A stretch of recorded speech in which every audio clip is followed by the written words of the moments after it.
വനിതാ ഏകദിന ലോകകപ്പ് കിരീടം ആദ്യമായി നേടി ചരിത്രം കുറിച്ചിരിക്കുകയാണ് ഇന്ത്യൻ വനിതകൾ. ജന്മനാട്ടിൽ നടന്ന ഫൈനൽ പോരാട്ടത്തിൽ ദക്ഷിണാഫ്രിക്കയെ 52 റൺസിന് തോൽപ്പിച്ചാണ് ഹർമൻപ്രീത് കൗറും ഇന്ത്യൻ ടീമും ലോക കിരീടത്തിൽ മുത്തമിട്ടത്.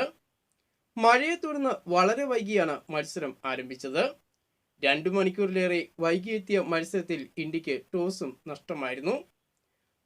ടോസ് നഷ്ടപ്പെട്ട് ആദ്യം ബാറ്റിംഗിനിറങ്ങിയ ഇന്ത്യക്ക് ഏതൊരു ടീമും ആഗ്രഹിക്കുന്ന മികച്ച തുടക്കമായിരുന്നു ഇന്ത്യയുടെ ഓപ്പണർമാരായ സ്മൃതി മന്ദാനയും ശബാലി വർമ്മയും നൽകിയത്.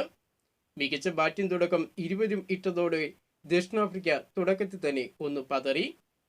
87 റൺസ് നേടിയ ശബാലി വർമ്മയുടെ ഇന്നിംഗ്സാണ് എടുത്തു പറയേണ്ടത്. അർദ്ധ സെഞ്ചുറി നേടിയ ദീപ്തി ശർമ്മയുടെ 58 റൺസും സ്മൃതി മന്ദാനയുടെ 45 റൺസും റിച്ച ഘോഷിന്റെ 34 റൺസും ഇന്ത്യ സ്കോറിനെ 298 റൺസിൽ എത്തിക്കുകയായിരുന്നു. മറുപടി ബാറ്റിംഗിനിറങ്ങിയ ദക്ഷിണാഫ്രിക്കയെ 246 റൺസിൽ ഒതുക്കാൻ ഇന്ത്യക്ക് കഴിഞ്ഞു. ഇതോടെ ഇന്ത്യ ലോകകപ്പിന്റെ കിരീടം ചൂടുകയായിരുന്നു. ബാറ്റിംഗിന് പുറമെ ബൗളിംഗിലും മികച്ച പ്രകടനം കാഴ്ചവെച്ച് 5 വിക്കറ്റ് നേടിയ ദീപ്തി ശർമ്മയായിരുന്നു ദക്ഷിണാഫ്രിക്കൻ ബാറ്റിംഗ് നിരയെ തകർത്തത്.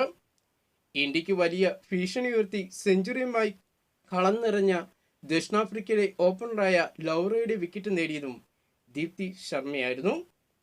മത്സരത്തിൽ താരമായി മാറിയത് ശബാലി വർമ്മയാണെങ്കിലും ബാറ്റിംഗിലും ബൗളിംഗിലും മികച്ച പ്രകടനം കാഴ്ചവെച്ച ദീപ്തി ശർമ്മയും ഇന്ത്യയുടെ മറ്റൊരു തിളക്കമായിരുന്നു.